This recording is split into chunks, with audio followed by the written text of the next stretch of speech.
하루의 말씀, 오늘은 갈라디아서 6장 1절에서 10절 말씀 가지고 함께 나눕니다. 성경 봉독합니다. 형제자매 여러분, 어떤 사람이 어떤 죄에 빠진 일이 드러나면 성령의 인도하심을 따라 사는 사람인 여러분은 온유한 마음으로 그런 사람을 바로 잡아주고 자기 스스로를 살펴서 유혹에 빠지지 않도록 조심하십시오. 여러분은 서로 남의 짐을 져주십시오. 그렇게 하면 여러분이 그리스도의 법을 성취하실 것입니다. 어떤 사람이 아무것도 아니면서 무엇이 된 것처럼 생각하면 그는 자기를 속이는 것입니다. 각 사람은 자기 일을 살펴보십시오. 그러면 자기에게는 자랑거리가 있더라도 남에게까지 자랑할 것은 없을 것입니다. 사람은 각각 자기 몫의 짐을 져야 합니다. 말씀을 배우는 사람은 가르치는 사람과 모든 좋은 것을 함께 나누어야 합니다.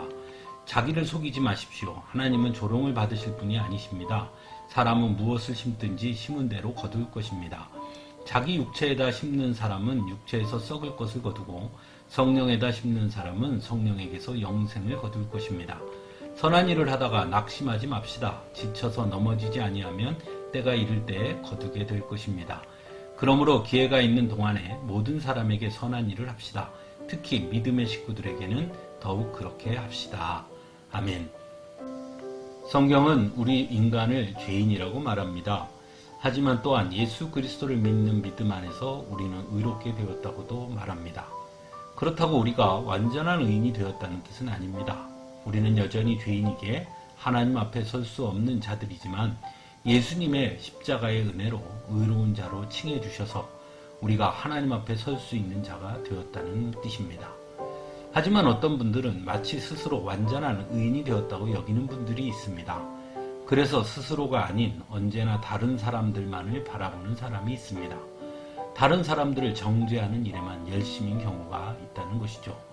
예수님 당시의 바리새인과 율법학자들이 바로 그런 사람들이었습니다. 그들은 자신들은 의로운 자라고 생각했습니다. 그래서 다른 사람들을 평가하고 정죄하는 일에만 열심이었습니다. 그래서 예수님은 그들에게 회칠한 무덤 같은 자들이라고 말씀하십니다. 즉 바리새인과 율법학자들이 실제는 무덤인데 겉에만 회칠로 가린 자들이라고 말씀한 것입니다. 사도 바울 역시 말합니다. 형제 자매 여러분, 어떤 사람이 어떤 죄에 빠진 일이 드러나면 성령의 인도하심을 따라 사는 사람인 여러분은 온유한 마음으로 그런 사람을 바로잡아주고 자기 스스로를 살펴서 유혹에 빠지지 않도록 조심하라 라고 전합니다. 즉 성도는 스스로에게는 엄격하고 남에게는 관용을 베풀 줄 알아야 한다고 전하고 있는 것입니다. 성도는 언제나 시선이 하나님께 향해 있어야 합니다. 그리고 그것은 곧 스스로를 향해 있다는 것과 같은 것입니다. 왜냐하면 나의 시선이 하나님께 향해 있는가에 대해 관심을 집중하면 나는 하나님 앞에 올바로 서 있는가를 돌아보게 되는 것이기 때문입니다. 그래서 다른 사람들을 평가하고 정죄할 수 없는 것이죠.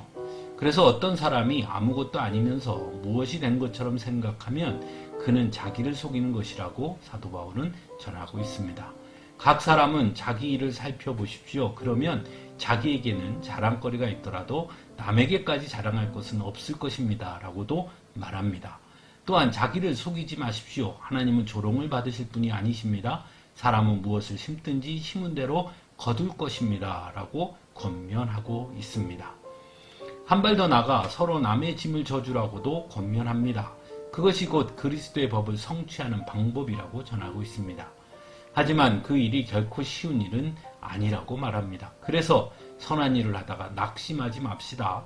지쳐서 넘어지지 아니하면 때가 이를 때에 거두게 될 것입니다. 라고 전하고 있습니다. 사랑하는 성도 여러분, 성도의 관심은 언제나 나는 하나님 앞에 똑바로 서 있는가에 있어야 합니다. 그것은 각각의 성도들이 각각 해야 하는 모습인 것입니다.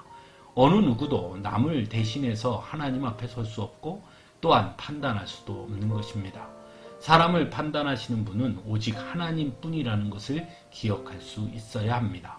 만일 누군가 그 일을 대신하려고 한다면 그것은 하나님에 대한 도전이라고 할 수 있습니다. 그리고 하나님은 하나님에 대해 도전하는 사람을 결코 용납하지 아니하시는 분이라는 것을 분명하게 기억할 수 있어야 합니다. 함께 기도하겠습니다.